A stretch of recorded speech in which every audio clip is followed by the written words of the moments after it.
Hey guys, how's it going? Hope it's all going great this week, and if it's not, then maybe I can help a little bit. I got more stories from all over the place, really, so I hope you enjoy them. We got a story from 1994 Poland, a story from the Navajo tribe, a story from Appalachia, and a couple other ones that I don't have in front of me. So, pull up a stump, and yeah, let's jump into it. Thank you for watching. This happened in 2008. I was 12 years old, and I was living next to Lake Erie. I was out trapping with an old native man and his grandson. My own grandfather and him have been friends ever since Vietnam. So we're following our trail and we're clearing out the traps. We get to the second to last trap on the trail. It's next to a small creek that serves as the border for the property, and I take the raccoon out of the trap. I hear this blood-curdling scream from across the creek. It's a woman screaming for help. The native man tells me to toss the raccoon. I say, but we have to help that woman. What's so important about the raccoon? And he just says, throw the raccoon. As soon as the raccoon hits the water, the screaming stops immediately. Myself and the grandson are confused and terrified. We have absolutely no idea what's going on. And then the man says, they don't want us here. We have to leave. That old man died recently, and I had the chance to talk to his grandson again about this incident. He said that we were lucky that his grandpa set the traps and not us, because those dark spirits can't cross water. And I've never gone trapping in that area again, for obvious reasons. I've told this story before, and it's the only paranormal thing that I've ever had happen to me. So this one time, I was playing video games with my two brothers until it's super late. I think it was around 4 a.m. that rolled around, and I'm super tired. So I go to bed, and I don't know how long I've been asleep because time is always kind of distorted when you have a big snooze. I wake up thinking that I'm actually awake. It's just after sunrise. The sheets are off my bed as if someone ripped them off to make a point. All of my bedroom windows are wide open and the blinds are way up. My room has 3 windows. There's gray aliens staring in at me with those giant black eyes, about 2 to 3 of them per window. I get that fearful gut feeling that's described anytime anyone claims to see one. I jump up, too scared to try and leave my room. I'm petrified. I'm trying to scream to my mom as loud as I can, but no sound comes out.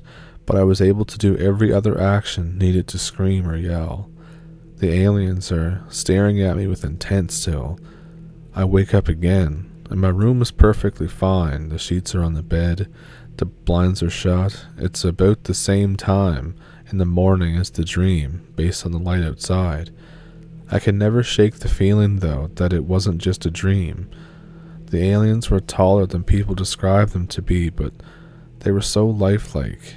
Everything was. It was so lifelike and precise in detail, like it really just happened moments ago. Usually I forget about things like this, but this is something that stuck with me. It's been 5 years now. While this story isn't exactly spooky, it's definitely still paranormal. So I've been friends with this kid Nick since elementary school. His family is from Louisiana, and his grandfather was apparently one of those, quote, Cajun healers. They pray over you in French, and they're supposed to fix all sorts of stuff, from simple warts to, in some cases, even cancer. Now, I hung out with Nick's family all the time, but I didn't know any of this stuff about his family until high school. At that point, Nick had unfortunately fell into a coma as a result of a condition that he had. We were all at the hospital. I couldn't really get in to see him because I'm not family, when his grandfather showed up. By this point, Nick had been in a coma for weeks, and his body hadn't responded to any treatments at all. The doctors were saying that it was time to pull the plug, and in a last-ditch effort, his mom asked Nick's grandpa for help. I still remember when he walked in and everyone just moved out of the way, even the nurses. He was a tall man and he just walked right into Nick's hospital room like he owned the damn place. Like I said, I couldn't go in, but he was in there for a while and I could hear him speaking French. At some point, Nick's grandpa came out and looked at me and said, "Are you his friend?" And I said, "Yes, sir." He shook my hand. His hand was hot. And he said, "He'll wake up in a minute. Just be patient." Just like it was no big thing, and walked over to Nick's mom. A few minutes later, Nick woke up. The nurses and doctors were totally shocked. Nick told me later about healers and how their hands get burning hot while they're praying. This made me realize that that's what I had felt when his grandpa shook my hand. His hand was unusually warm, almost hot. You know, I never considered this before reading this story, but with the whole thing with the hands getting hot whenever you're doing stuff like that, that happens to me. So, I don't know what that means. Does anybody know where I can go to see if that means something? Let me know down in the comments. So this story happened one night when my dad came to pick me up after he got off work in his pickup truck. It was during the winter, and we were driving on a long stretch of road that goes through the woods. It's pitch black outside. The truck radio didn't work, so I was just sitting there, staring straight out at the road and getting hypnotized by the passing trees.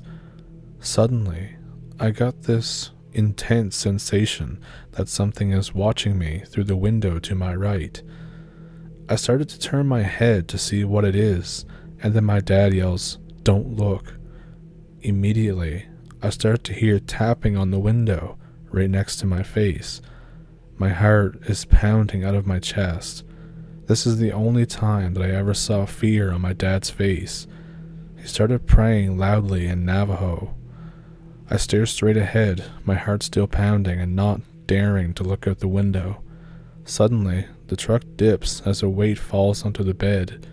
Whatever this thing is in the back, right behind my head, and I start to hear the tapping on the window behind me. My father makes me look at him as he continues to pray. I close my eyes tight and wish for it to be over. After a few endless minutes, the truck dips again and the tapping stops. My father says, "Tomorrow we will ask your grandfather to say a prayer so that the evil will forget our faces," or the English to Navajo equivalent of that. We drive home, and I lie awake in bed all night. My father and I never spoke of this incident ever again. I want to preface this by saying that English is not my first language, but I did study it in school, so please excuse my errors. I think it's been long enough since this happened that I can safely talk about this. This takes place in 1994 Poland. Myself and several friends were poking around one of the areas that, because of the Soviet occupation, no one had been in for a couple of decades. Because of this, it was all overgrown and wild. So we were armed with a mix of old rifles, pistols, and knives. I personally had brought along my uncle's gun. We hiked into the forest from the edge of an old fence line. A couple of kilometers in, we noticed an old asphalt road. It was cracked and weathered with trees starting to grow up through the roadbed, but we decided to follow it in. It ended about 7 kilometers later at a large grassy clearing that we chose to camp there for the night. In the morning, we noticed that something had paced around the perimeter of our camp. The grass was bent down and flattened from where it had walked. We didn't think too much of it. We thought that it might have been a deer. We packed up and continued on into the forest. We decided to hill up the side of a mountain we could see from the clearing to get above the trees and see what we could see. As we walked, I felt like we were being watched. We reached a good spot to look around from, and not too far from where we had camped, we could see another clearing with some kind of concrete structure there, so we hiked back and made our way over in that direction. At the edge of the camp clearing, we found another old road that led in that direction. At the other clearing, the road that we were following dipped down into a cut and led to a concrete bunker. After a brief discussion, we decided that it was too small to be what we saw from the mountain, so we continued farther into the clearing. We didn't walk very long before we were on top of a large concrete pad. There was a massive four-way door atop it that was partially open, maybe a foot or so. If it were fully open, I think you could easily drive an oversized hauler through it with some room to spare. We looked down into it, but it was really too dark to see anything, except a couple of flickering lights down at the bottom, and the reflection of water way down at the bottom. Machinery and a missile cradled by a bunch of machinery. It was too dark to tell how intact everything was. We threw a couple rocks in, and they bounced off some stuff as they fell before splashing into the water at the bottom. We made our way to the edge of the pad to discuss things again. We decided that since there was power, but it was obviously abandoned, we might as well explore it. So we went back to the bunker door that we had found. I and my friends worked at the door while the others got the flashlights ready. Since we weren't sure what to expect regarding lighting, and because we didn't have any tools, it was harder to get open, but we managed with a couple of sticks and a pipe that we found laying around. The door opened with a hissing whoosh as the air pressure was different inside than out. At first, we even thought the noise was a snake or something, so we jumped back. After letting the air inside and out mix, and the feeling of being idiots go away, we pulled the door open fully and looked inside. There was a layer of dust on the inside, and more lights were on the walls than in the silo. The walls were painted like a flat gray. There was Cyrillic writing on the walls just inside. None of us were really any good with Russian, and our bad translation was something like West Missile Station, Anti-Capitalist Array. I got pushed into going in first because I was the only one with a semi-automatic weapon. The complex itself wasn't really that big, maybe a little bit larger than a two-bedroom apartment. There was a room with 2 sets of bunk bed cots, but there were no mattresses. But there were steel footlockers with nothing in them, but they were still bolted to the floor. The room across from this was like a kitchen and dining type area. There was a heavy iron table, an electric stove, and folding chairs. Then there was a hallway to what I assumed to be a command room and an armored window into the silo itself. The hum of electricity was the strongest in the command room. There was an entire wall that was dedicated to a large control panel and this super old analog computer, like the one from Team Fortress 2 if you know what I mean, that informs the soldier about the blue spy in the base. Its monitor was something like that. Some of the bulbs were broken, so I don't know what they would have indicated, but they were all in block Cyrillic letters and easier to translate. But the one that was dimly lit up were silo doors, stopped, obstruction, in on tracks. I don't remember what the others said. Under the window into the silo, there was a flip clock that was paused at 2 minutes and 34 seconds with a red light next to it, and there was no actual launch button that we could find. There was this other door that we couldn't get open and look around deeper into the silo, so after poking around a bit, and more double-checking for anything interesting, we just made our way out and back toward where we camped the night before. All the while, I still couldn't shake the feeling that we were being watched. We set up camp and went to sleep.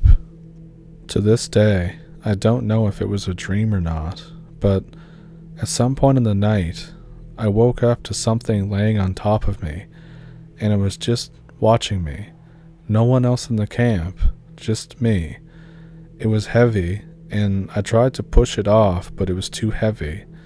But the eyes, they looked smart, conscious. I don't know what else to say about it. When we woke up the next morning, the camp was absolutely torn apart. Our food was missing, and the cooking supplies that we had were scattered all over, and something had walked through our campsite. Its paws had dug into the earth beneath. 2 of our weapons were missing as well, a revolver and a hunting knife. We were all freaked out. Between the food being gone and a storm looking like it was going to come in, we decided to hike out that day. About 2 kilometers of hiking, the storm hit, and it began raining, as though the sky itself was angry at our trespassing. We had not packed for rain, so we were soon wet, hungry, and tired. I still felt like I was being watched, like I keep saying. Our hike was slow and tiring. We reached about where we thought we'd found the road and began hiking out. Everything looked different, but there were some of the knife marks that we made in the trees to mark our passage. A couple kilometers from where we expected the edge of the forest to be, we almost tripped over our food. Well, the containers and some of the vegetables anyways. They were all neatly stacked and out in the open, like it was a trap or it had been left for us to find. After we got over trying to wrap our minds around it, we immediately began walking with our weapons ready. Not long after we found our food, we saw something. It looked like a big dog or maybe a fox, but it was far, far too large. It was almost the size of a small car, but too long. The fur was fake looking. It was like a silver or like a cheap wig. And when it opened its mouth, there were far too many teeth. It smiled at us, or I think it was smiling, I don't really know. And it just wandered back off into the woods as if we were nothing to it. After a mild panic attack, we started walking again, hiking a bit faster than we should have. It didn't take long for us to be running in a full panic. I don't know how long it took us to get out of the forest, but we did. A couple of my friends went to the authorities and told them about the wolf in the woods, but I think they told the whole story though. And so, a couple days later, they went missing. They were just gone. Their parents were shaken and they knew something, but they wouldn't say anything. They even denied that they had ever had a child. They were just gone. Even now I think that it was the remnants of the KGB keeping secrets still. I only went to those woods one more time after that. My curiosity got the better of me a couple years later. I never found the road or whatever the thing was, and I returned home. I've held this story close, but I think it's safe to tell now. But I don't know. I might get woken up with a bag over my head. It's hard to say. So, what did you think of those stories? Let me know which one was your favorite one down in the comments. What did you think of them? Let me know down in the comments.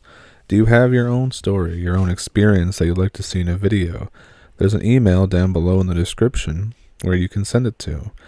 And if you want to support the channel by donating, there's a PayPal, there's a Patreon, and there's a super thanks button underneath the video. And if you like the channel, there's 2 playlists that you can look at down below or wherever they are on here, I don't know. But yeah, thank you for pulling up a stump, and thank you for watching. I will see you in the next one.